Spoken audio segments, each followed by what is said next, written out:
para Venezuela. Se habla pues de una acción militar por parte del gobierno de los Estados Unidos en contra del narcotráfico en el Caribe. Cómo lo vislumbra en este momento?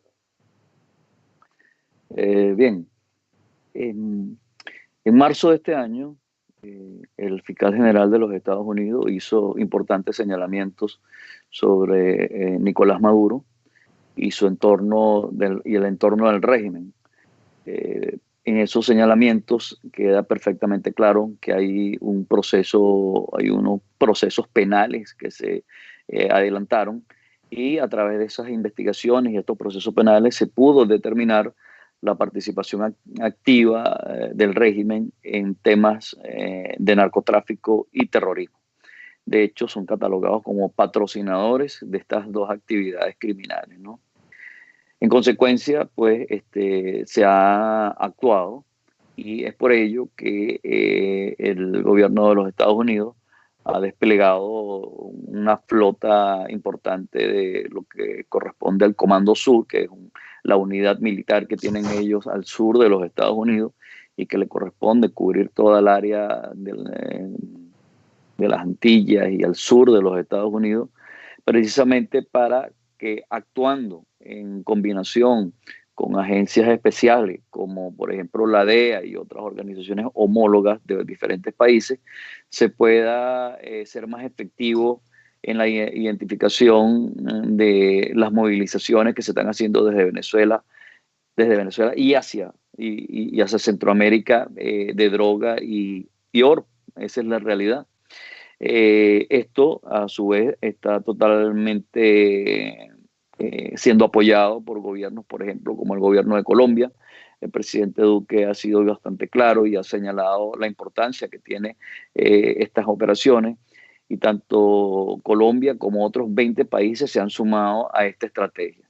Esta estrategia ha permitido identificar no solamente acciones que se están llevando a cabo, sino nuevas rutas de narcotráfico, nuevas rutas para la movilización del oro, y esto como consecuencia también identificación de personas y o países que eventualmente pues, estén siendo condescendientes en este tipo de actividades.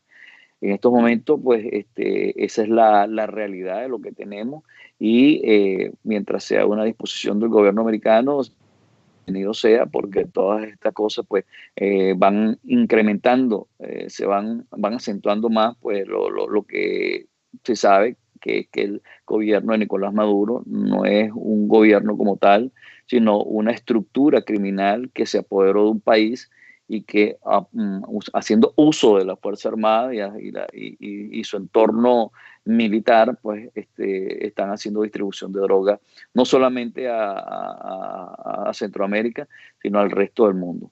Además, que con los últimos eventos que hemos visto, que han anunciado el mismo régimen, definitivamente pues un patrocinante también del terrorismo.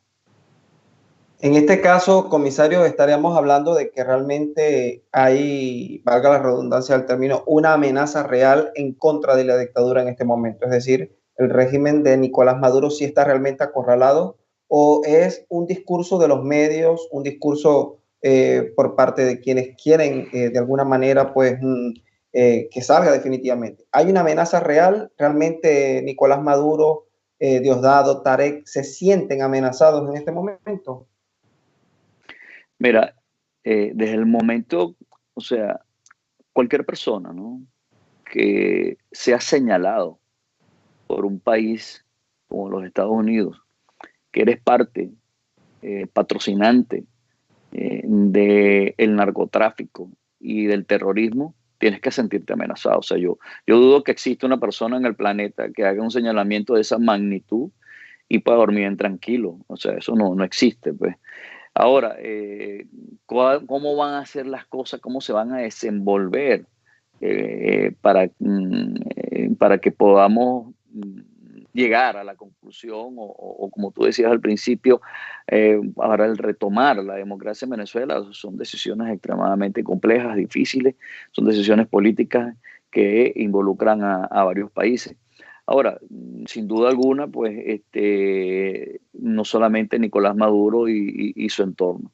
En Venezuela, y eso lo puedo decir con conocimiento de causa, muchísimos individuos que son parte de esta estructura criminal no duermen en paz. No duermen en paz porque no saben en qué momento pues, se puedan tomar decisiones que eventualmente hagan que estas acciones criminales de estos individuos culminen. Eh, yo creo que estamos en un camino que se empezó a recorrer desde hace ya 2 años, casi 2 años, cuando el presidente interino Juan Guaidó fue nombrado presidente interino, luego de llegar a la presidencia de la Asamblea Nacional. Es un camino que ha seguido recorriendo, el reconocimiento de 60 países en el mundo. Estos 60 países, con toda honestidad, no nos vamos como quien dice, no vamos a caer coba. No es que todos apoyan total y absolutamente lo que dice el gobierno de los Estados Unidos, pero sí están absolutamente claros, y con el tiempo ha quedado perfectamente claro, se ha demostrado que Venezuela en estos momentos, no Venezuela, mejor dicho, el régimen de Nicolás Maduro es definitivamente una amenaza que debe ser tomada en cuenta. La historia dice que cuando existen este tipo de individuos que toman un país y se hacen un país y utilizan la fuerza armada de un país para atentar contra los ciudadanos de esa nación y eventualmente contra otros países, bueno, tú tienes que tomar acciones. Yo creo pues que esa es la vía en la que estamos ahora y es la que se va a seguir recorriendo por los momentos. ¿Considera usted entonces que para la región, en este momento, la situación de Venezuela, para los países tales como Colombia, Perú, que son países vecinos, Ecuador, Brasil, considerarían la situación de Venezuela como una amenaza para la región, o simplemente lo que ha habido, pues es el Grupo de Lima, toda esta estructura diplomática, simplemente tiene un objetivo diplomático, o realmente hay allí la disposición de hacer algo mucho más allá por buscar una solución al conflicto que internamente está viviendo Venezuela? Mira, lo que acontece actualmente en Venezuela y en la región tiene una génesis que se llama el Foro de Sao Paulo. El Foro de Sao Paulo, que tiene poco más de 30 años, ¿verdad? Fundado, creado en Sao Paulo, ¿no? Con el patrocinio de Fidel Castro, tenía unos objetivos absolutamente claros, y era hacerse del poder y hacerse de las riquezas de varios países de Latinoamérica para ir avanzando en su ideología. Ideología que, lejos de ser productiva, definitivamente se ha demostrado que son absolutamente nefastas para cada uno de los países donde se ha instaurado. Apartando Venezuela, tenemos casos como el caso de Bolivia, tenemos Argentina, Ecuador. En cada uno de estos países se han violentado normas constitucionales, se han violentado normas criminales, y todo esto tiene, insisto, una génesis que es el Foro de Sao Paulo. ¿Son una amenaza? Absolutamente son una amenaza. ¿Por qué? Bueno, porque este grupo denominado el Foro de Sao Paulo tiene un brazo armado. Este brazo armado no es nada menos ni nada más, ni poca cosa, que es la guerrilla colombiana. El ELN y la ex-FARC, que hacen ahora actualmente vida en Venezuela, han tomado, tienen presencia de por lo menos en 12 o 15 estados, algunos de ellos solamente en 8, otros por lo menos en 10 o 12 estados. Y ellos desde allí se planifican estrategias que han ido perturbando la tranquilidad de Latinoamérica. Lo que sucede en Colombia no es por casualidad, o sea, la cantidad de eventos que se han presentado sociales, la cantidad de disturbios, el saboteo de muchas de las actividades que se han presentado dentro de Colombia son parte de las planificaciones que se hacen, que hacen estos grupos criminales desde Venezuela con el patrocinio del régimen de Nicolás Maduro. Lo que sucedió en Chile igualmente, lo que ha sucedido en Ecuador igualmente. Pero es que además de todo esto, además del tema saboteo, el tema de desestabilización que esta gente patrocina, porque esa es su forma de actuar, son guerrilleros, son criminales y es así como saben actuar. Hay otra variable que es extremadamente importante, que es la migración, ¿no? De Venezuela han salido casi 5 millones de personas. 5 millones de personas, donde la mayoría de ellos por cuestiones ideológicas, por cuestiones, por sentirse identificados todavía con su origen latino, han escogido precisamente Latinoamérica para poder comenzar una nueva vida.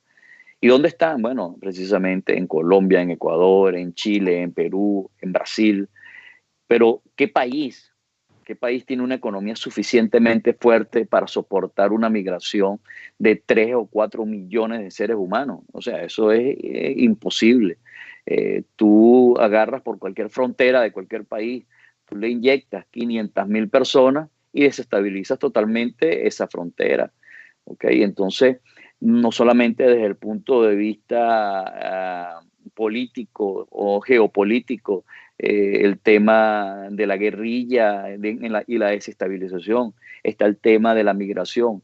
Y además de eso, todas estas actividades criminales tienen un proceso que ellos necesitan legitimar capitales. Por ejemplo, la extracción del dinero que se hace de las minas del sur de Venezuela crean cantidades impresionantes de dinero. El narcotráfico crea cantidades impresionantes de dinero, pero todo eso pues no sirve si tú no lo lavas.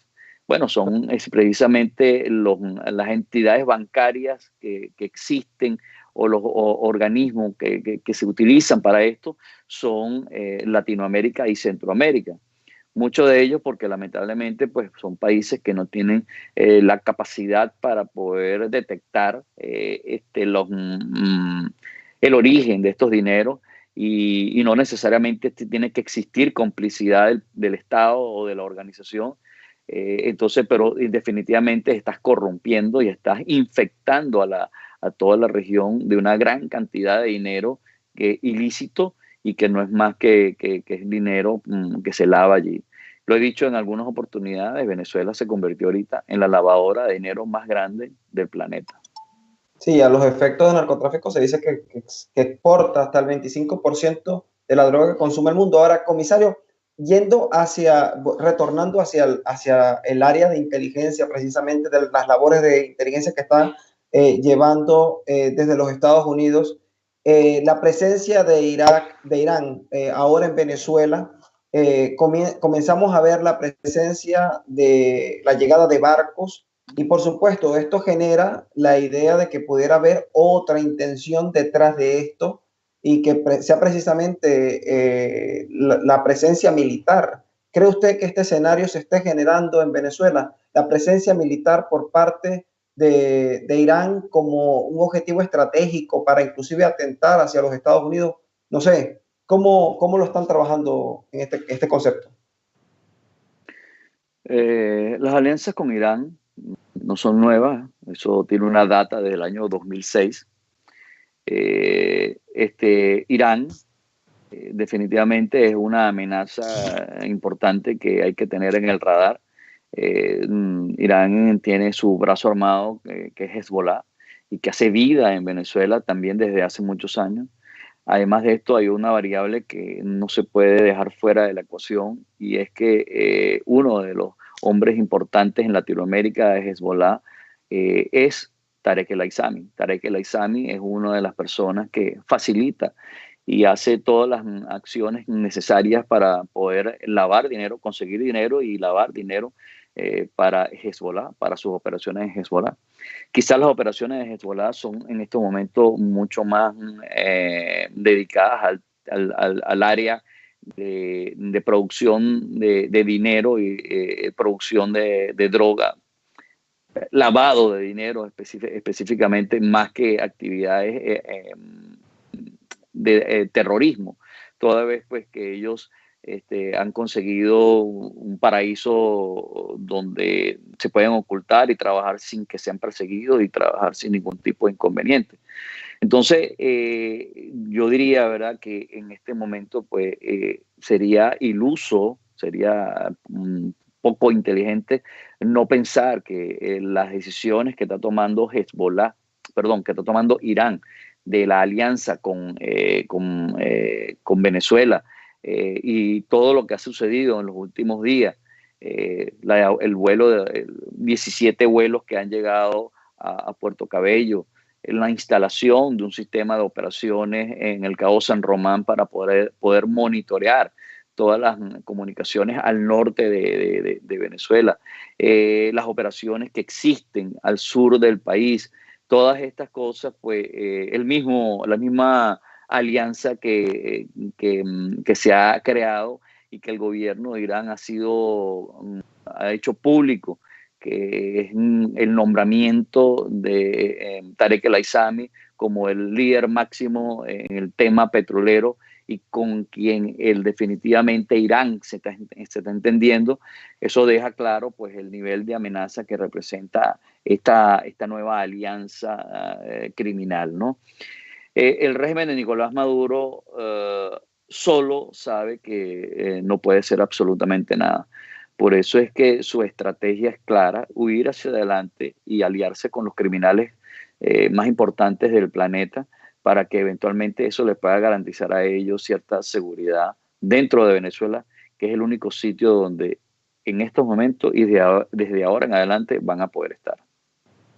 Comisario, en este sentido, entonces, estamos hablando que hay distintos, y eso usted en otras oportunidades lo ha mencionado, hay distintos grupos que están funcionando dentro de Venezuela. ¿A quién responden?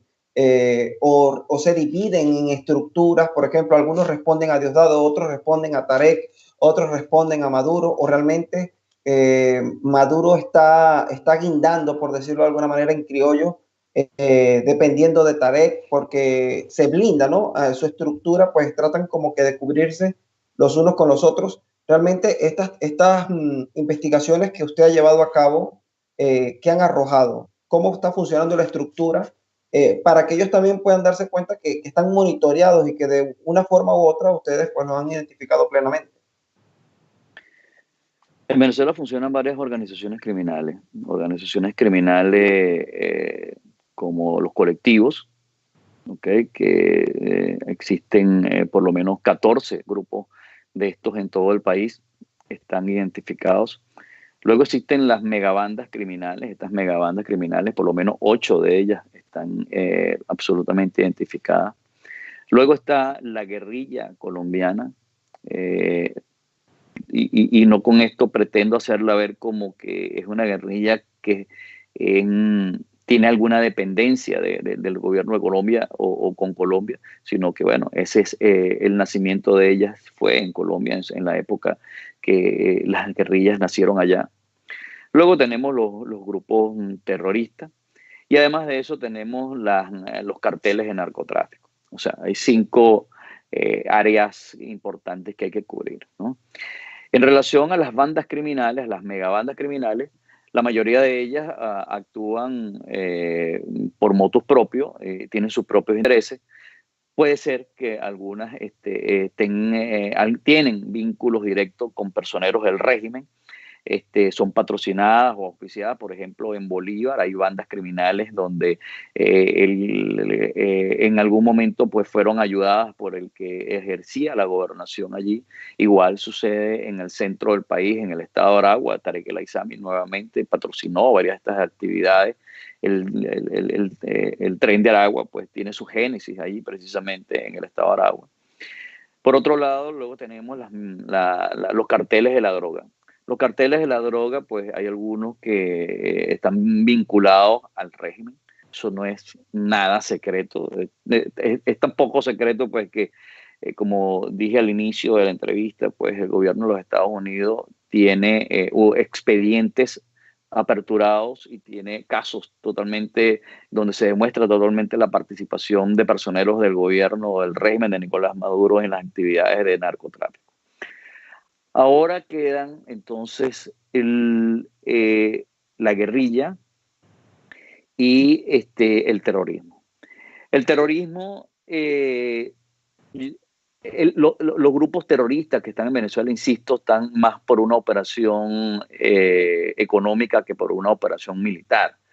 Y ellos obviamente están bajo la protección, tutela, supervisión X de Tarek El Aissami.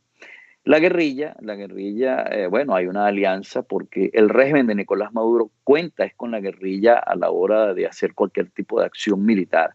La guerrilla es la que ha entrenado a los boliches, al Frente Bolivariano de Liberación, de Libertad. La guerrilla es la que ha entrenado a los colectivos. Entonces la guerrilla, pues esta ex-FARC y el ELN, lo que son, digamos, un brazo armado importante dentro del régimen. Todos ellos tienen una dependencia directamente de Nicolás Maduro. Sin embargo, pues por cuestiones estratégicas, asumo y presumo pues que otros también tienen algún tipo de injerencia y gerencia dentro de esa estructura. El caso, por ejemplo, de Diosdado Cabello, yo lo he dicho en alguna oportunidad, que el caso es otro Soleimani que tenemos en Venezuela, y él obviamente tiene un poder importante dentro de la Fuerza Armada, dentro del área de inteligencia, y eso lo convierte en una persona absolutamente peligrosa.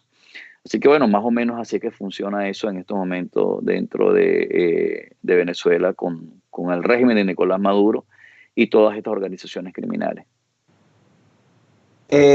Partiendo entonces de que realmente existe el riesgo y de que para la región, el gobierno o el régimen venezolano es un problema, el TIAR se activó y quisiera realmente entrar en este punto porque el TIAR se activó tanto en Venezuela como a nivel internacional. De alguna manera, cuando la Asamblea Nacional aprobó el TIAR, pues se suponía o se tenía la idea de que inmediatamente iba a haber una acción militar sobre Venezuela. ¿Cuál es el escenario actual del TIAR? Sobre todo para que la audiencia de Prensa Sin Mordaza lo pueda entender y que a veces algunas personas creen que estas acciones diplomáticas, políticas, por supuesto, van a tener una incidencia rápida.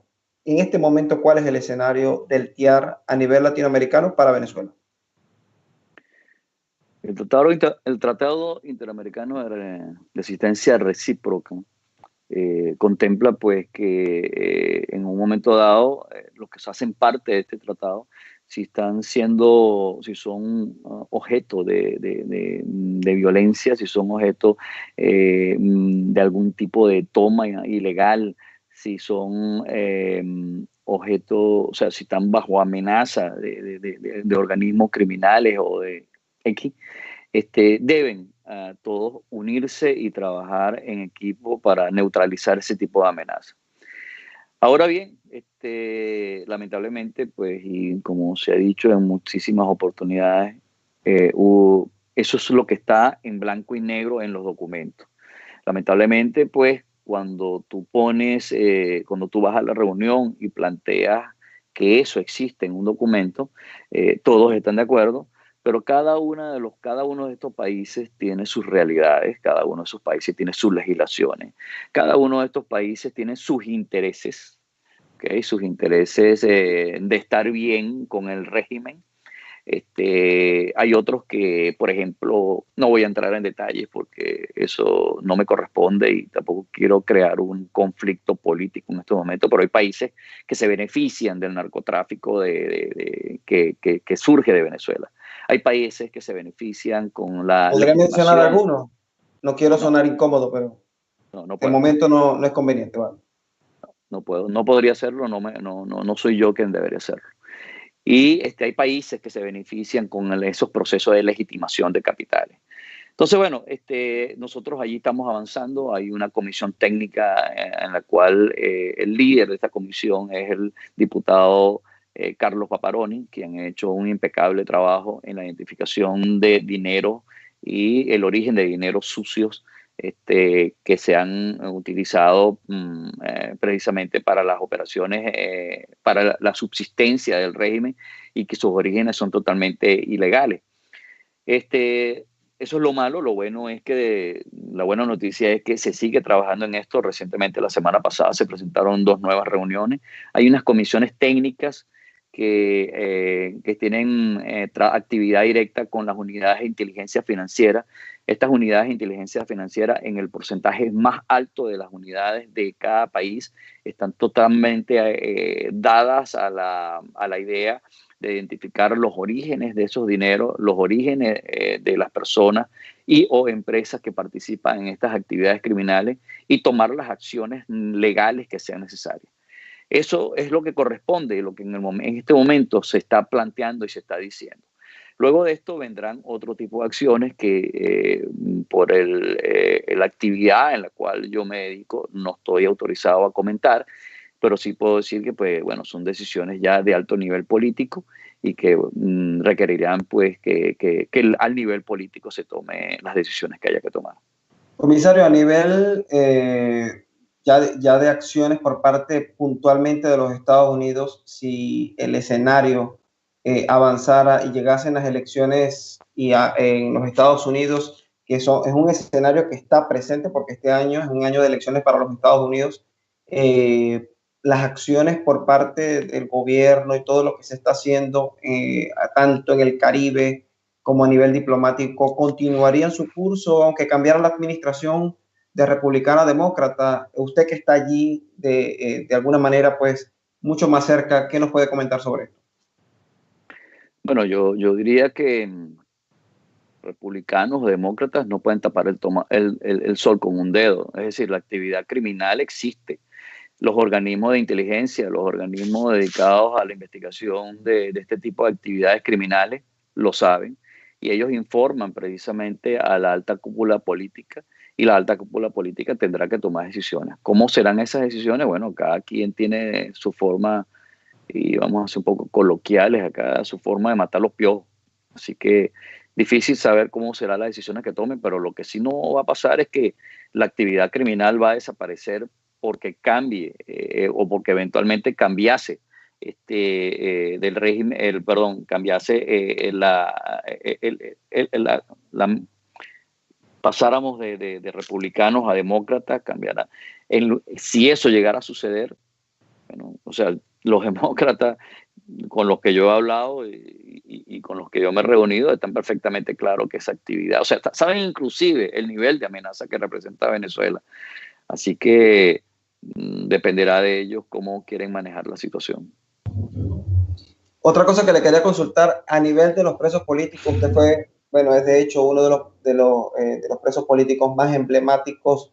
¿Están llevando estos casos? ¿De alguna manera pretenden ejercer algún tipo de presión? Por ejemplo, me pasan por acá el nombre de Eduardo Enríquez Pernía, que sería un sargento retirado que estaría desaparecido aparentemente por la dictadura de Nicolás Maduro. ¿Tiene usted información del paradero de este sargento? Mira, ahí desde la embajada se hacen diferentes actividades para monitorear todo el proceso en relación a los presos políticos. En mi caso específico, tengo todavía 4 compañeros que están cumpliendo 17 años presos. Yo estuve 15 años preso en Venezuela y estos compañeros tienen 17 años. 4 de ellos aún están en las cárceles, están en Ramo Verde. Como ellos, ¿verdad? Hay por lo menos 700 presos políticos en toda Venezuela. Un poco más de 250 serían, casi 300 serían militares, y el resto son civiles. En Venezuela, el tema de los presos políticos no son más que fichas de negociación del régimen. Ahí vas a encontrar militares, civiles, policía, periodistas, empresarios. Es decir, eso es una modalidad que todos los regímenes utilizan para precisamente utilizarlo como piezas de negociación. Es un tema absolutamente serio, es absolutamente preocupante. A veces tengo que decir que con mucha tristeza veo que no está dentro de las preocupaciones de los venezolanos. Muchísimas gracias a ti por hacerme la pregunta, pero definitivamente pues cuando hablamos de 700 presos, estamos hablando de por lo menos 5.000 familias afectadas, porque cada uno de esos presos tiene un entorno familiar. Mi familia, mi esposa, mis hijos, vivieron durante 15 años esa situación y yo no se la deseo a nadie absolutamente. Una de las cosas que más me motiva a mí trabajar, una de las cosas que más me impulsa a hacer el trabajo que hago es precisamente el tema de los presos políticos. En Ramo Verde están 4 compañeros míos que desde hace ya por lo menos 6 o 7 años les corresponden medidas alternativas al cumplimiento de la pena y el régimen no le da la gana de dar el beneficio que le corresponde. En el SEBIN, el helicoide, está preso uno de mis abogados, el doctor Enrique Perdomo, está presa la presidenta de la asociación de vecinos de la organización donde yo vivía, mi casa fue confiscada, en fin, de verdad el tema de los presos políticos es algo que deberían tener presente todos los ciudadanos venezolanos. Eh, ayer, ayer vi un video de una operación del FAES donde asesinaron a unas personas y bueno, estaban unos familiares pues cuestionando y criticando la operación, toda vez que las personas asesinadas eran, además de inocentes, no tienen nada que ver con ningún tipo de actividad criminal.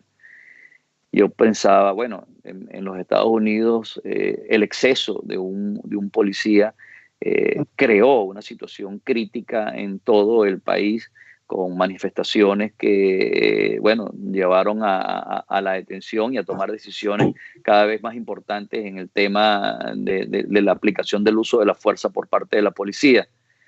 En Venezuela pues suceden este tipo de cosas y es triste ver que no existe unas acciones mucho más contundentes de los ciudadanos. En Venezuela todo el mundo está preso porque sencillamente pues hay una persecución implacable, hay una espada de Damocles sobre la cabeza de cada uno de ellos y yo a veces de verdad tengo que decir, no sé hasta cuánto la gente puede soportar.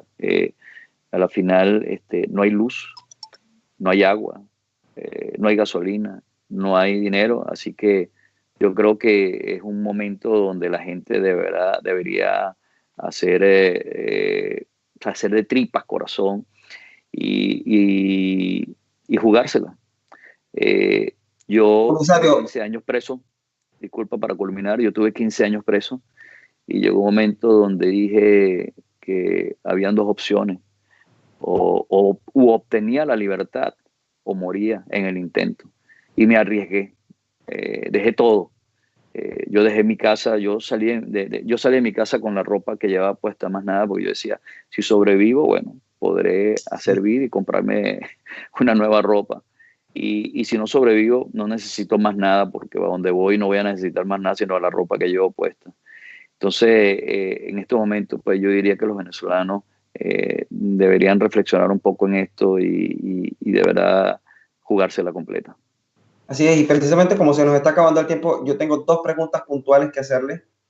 Precisamente partiendo del punto de que usted fue preso político, ¿qué opinión merecen para usted las sanciones que se están que está llevando el gobierno de los Estados Unidos? Realmente, bueno, yo creo que si alguien quisiera tomar una acción, digamos, de inteligencia, de trabajo policial militar, pues este sería sin duda alguna Iván Simonovic. Y la segunda es, más allá de, bueno, se empieza a hablar de posibles elecciones.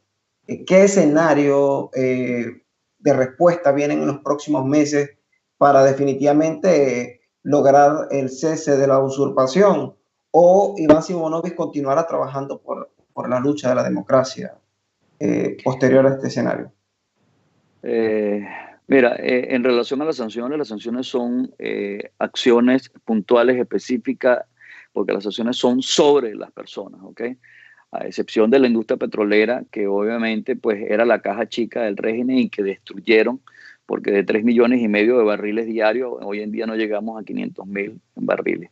Así que son acciones que era necesario tomar porque desde el punto de vista estratégico, cuando tú deseas acabar con una organización criminal de este tipo, por ejemplo, cuando tú deseas acabar con una organización criminal que trafica con droga, una de las cosas que debes cortar es con el flujo económico que les permite a ellos la operatividad. Así que esto es una acción absolutamente válida y necesaria, ¿no? Ok. Por otro lado, en relación a las elecciones, bueno, yo estoy de acuerdo con que se hicieran unas elecciones, o sea, eso sería la forma menos traumática para Venezuela y yo comparto con todos los venezolanos que quisieran salir yendo a una mesa de votación y entregando su decisión de A por quién pesar de que en votar. Venezuela no hay un Estado democrático, disculpe su palabra por delante. Eh, Déjame terminar. Claro. Ahora, para eso tienen que darse unas condiciones. Ok. Eso tienen que hacer unas condiciones. Las condiciones de eso tienen que ser, bueno, el ABC, pues, tienen que cambiar a todo el mundo en el CNE. Necesitamos limpiar todas las bases de datos. Deben participar todos y cada uno de los candidatos que tienen derecho a participar. Deben estar en libertad todos los presos políticos y debe haber una vigilancia internacional que de alguna forma garantice que este proceso está enmarcado dentro de algo transparente y que la decisión del venezolano sea transparente y sea validada por estas organizaciones internacionales. Si esas 5 variables no están dentro de las cosas que van a suceder, bueno, yo por supuesto no puedo estar de ninguna forma de acuerdo. Vale, pues se lo pregunto precisamente porque usted es parte del equipo de gobierno del presidente Juan Guaidó y por supuesto también es comprensible todo el escenario que usted Oh, vivió. el presidente Guaidó lo ha dicho, se ha hecho público, o sea, la Asamblea Nacional, por ejemplo, el TSJ dio casi 72 horas para que se entregaran los nombres. Bueno, la Asamblea Nacional dijo que no lo iba a hacer, es decir, se están cumpliendo los procesos dentro del marco de la ley y lo que establece la ley. Si eso no se cumple y si no es así, no deberían haber tipos de elecciones y no deberíamos prestarnos para una nueva jugada más del régimen. Una última pregunta de sí o no. ¿Los venezolanos podrán contar, seguir contando con Iván Simonovic más allá de que finalice de repente este año y aún no se haya logrado el cese de la usurpación? En el terreno que sea, los venezolanos siempre seguirán contando conmigo.